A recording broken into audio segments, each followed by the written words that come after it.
Hello guys, Dhananjay here and welcome back to a new video in which we are going to do a traditional unboxing of the OPPO K1. I usually do initial impressions directly without doing unboxing, but I bought this OPPO K1 from Flipkart myself. So I thought let's do an unboxing because why not? So this is the OPPO K1 which comes with under display fingerprint sensor at the price of 17,000 rupees. We'll talk about the specifications and everything. But before that, let's take a look at the box. So the Indian cricket team sponsor is OPPO, whereas Vivo was the sponsor for the World Cup of football or something like that.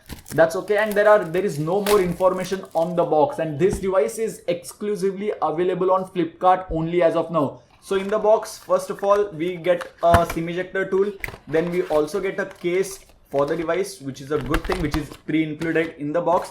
So we have the device over here. Yes, it is pre-attached on the device, as you can see over here.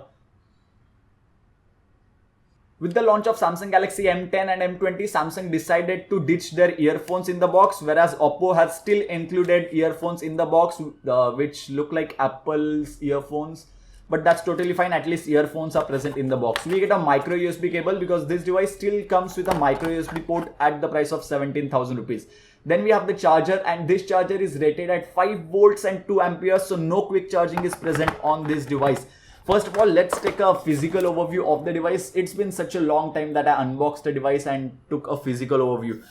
First impressions, the device does look pretty good. The colors are contrasting, like I'm not sure about the color combination, but it's eye-catchy for sure. It looks pretty fantastic. We have a 25 megapixel front-facing camera over here, and the device is very lightweight as well. Like, oh my god, it's really lightweight. Or maybe I'm moving from Samsung Galaxy M20, which comes at around 196 or 186 grams or something, to OPPO K1, and I'll be using this device as my primary device as well. So we have the power button on the right side, and the power button is pretty clicky. Volume buttons on the left, once again very clicky buttons, no problem over here. We have the secondary noise cancellation mic at the top, headphone jack, micro USB port, primary microphone, and the speaker grill is present at the bottom side, which is good. And the device doesn't feel very premium to hold in hand. Like, obviously it's not made out of metal or a pure glass, so it is going to get scratches for sure. So use the case which is provided in the box, and the case quality is also pretty good. It's not like any normal TPU case. It's pretty thick as well, so it's going to protect your device for sure. Let me just set up the device and I'll be back. 5 GHz Wi-Fi support is also present on the device, which is not present on few other devices such as Samsung Galaxy M20 and the Zenfone Max Pro M2. Now I've set up the device completely, and let's talk about this device. This device comes with Snapdragon 660 processor, which is a underclocked version of 660. I know that, but frankly speaking, I don't care. 4 GB of RAM, 64 GB of internal storage, and a 25 megapixel front-facing camera, dual camera setup at the backside. But the device is still on Oreo. If we go into About Phone, as you can see, the device is based on Android version 8.1.0. ColorOS version is 5.2 if you are interested in that. This is the 4 GB RAM variant, and when it comes to internal storage, out of 64 GB, 49.1 GB is available for the user, or a little bit more than 49 GB, which is a nice thing. And the device also comes with a water drop notch or V-type notch. The display looks fantastic because this is an AMOLED panel. Now let's try the in-display fingerprint sensor and let's see how fast it is. I keep my finger over here. Okay. I keep my finger and the device gets unlocked now. Okay, so it takes a little bit more than 1 second. This is surely not the fastest in-display technology which OPPO has used over here. Probably similar to OnePlus 60.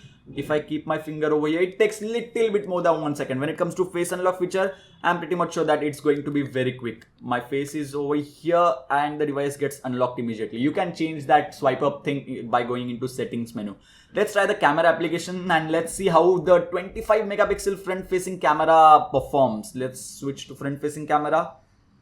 Okay, make me look white. Yes, that's what no, I don't want that, sorry. I don't look this white. You can turn off the beauty mode by clicking on this girl and just turn off the smart beauty.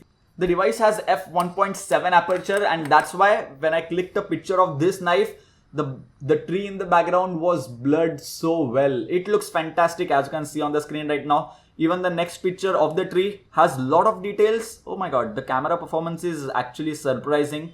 When it comes to the selfie shot, the portrait mode shot is not that great. It blurred out my ear. This is not how my ear looks for sure.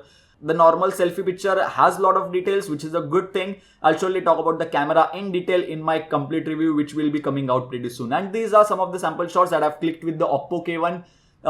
I think the camera has a lot of potential, f1.7 aperture. Let's see how that performs in low light as well. I'll talk about that in my coming videos, so subscribe to the channel if you haven't already. Device comes with a dedicated micro SD card slot, which will allow you to use 2 SIM cards at the same time, and the memory card as well. Let's see if 2 Geosync cards will work at the same time, because all the devices launched in 2019 or late 2018 support dual 4G and dual VoLTE, and the device does support dual 4G and dual VoLTE at the same time. As you can see over here, when I inserted 2 Geosync cards, both of them are working pretty fine. If I switch it to SIM 1,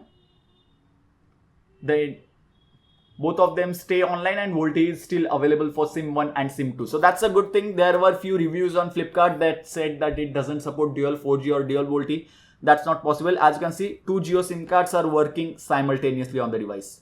Now there are a few points which are not so positive about the OPPO K1. First of all, it comes with a micro USB port at the price of 17,000 rupees. If you are including a micro USB port, at least include fast charging, which is not present on the device. So the competition is offering everything similar at a price tag of 15,000 rupees, except the AMOLED display and the in-display fingerprint sensor. But the in-display fingerprint sensor is not so fast as such for me to be like, okay, I have in-display fingerprint sensor, I'll buy this device only. The panel looks fantastic in my initial impressions, and the device also looks great from the back panel. If you enjoyed this video, then don't forget to give this video a huge thumbs up. If you still have any more doubts, suggestions or queries regarding the OPPO K1, do let me know about that in the comment section box below. If you want me to make any specific video comparing it with the Zenfone Max Pro M2 or the Redmi Note 7, do let me know about that in the comment section box below. So yeah, thank you guys. Thank you for watching.